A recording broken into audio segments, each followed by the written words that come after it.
Stock market हेउची एमिति एक बजार जोठारे कंपनी मानकर शेयर किणा बिका हुए। जदि आमे कौनसी कंपनीर शेयर किणती तेबे सेही कंपनीर एक छोट अंशर मालिक हो जाती। भारत में दुईटी स्टॉक मार्केट अच्छी, एक रे बीएसई, दुई रे एनएसई। बीएसई रो पूरा नाम बॉम्बे स्टॉक एक्सचेंज। बीएसई 1875 मसीह आरंभ होइथिला। यह भारतर सबुठारु पुराना स्टॉक एक्सचेंज। बीएसई रे 1000 रु अधिक कंपनी पंजीकृत अछंती।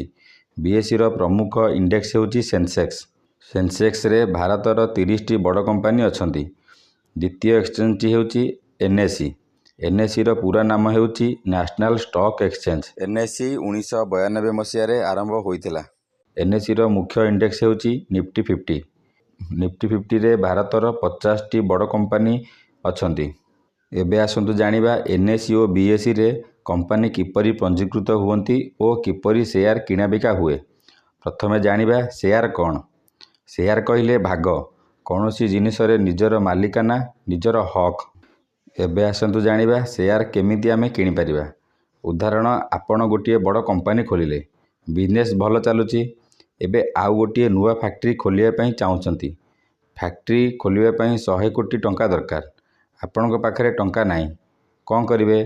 बैंक रु ऋण नहीं खोली पारिबे, किंतु गोटिए समस्या हेउची बैंक को सुध देबाकू पड़िबो, जहाँकि कंपनी रो फास्ट ग्रो उपरे प्रभाव पकाइबो। द्वितीय ऑप्शन हेउची बैंक रु ऋण आनिबा परिवर्ते कंपनी लोकों ठारू टंका उठाए। जेतेबेले कौनसी कंपनी प्रथम थर पई लोकों को शेयर बिक्री करे ताकू आईपीओ कहा जाए। यही आईपीओ द्वारा कंपनी तार शेयर रो मूल्य निर्धारित करे। आईपीओ रो पूरा नाम हेउची इनिशियल पब्लिक ऑफरिंग। आईपीओ आनिया पूर्वरु कंपनी प्रथमे तार कागजपत्र नहीं SEBI securities and exchange board of India पाखकू जाए। सेबी सबू तथ्य जांच करे और तापरे आईपीओ पई अनुमति दिए। आईपीओ समाप्त होला परे कंपनी रो शेयर एनएसई किंबा बीएसई रे लिस्टेड हो जाए। यह को लिस्टिंग कहती। यह परे शेयर किणा बिका हुए। यही वीडियो रे आमे कौन शिखिले, कंपनी रु डायरेक्ट आमे शेयर किनि परिबा नाही। कंपनी प्रथमे आईपीओ आनिबो, तापरे सेबी अप्रूवल दबो। अप्रूवल देला परे जाई एनएसई और बीएसई रे शेयर गुड़िक पंजीकृत हो जाए। तापरे आमे शेयर किनि परिबा। नेक्स्ट वीडियो रे आमे शेयर किनिया पई कौन कौन दरकार आउ शेयर और स्टॉक मध्य कौन पार्थक्य अछि से विषय जानिबा।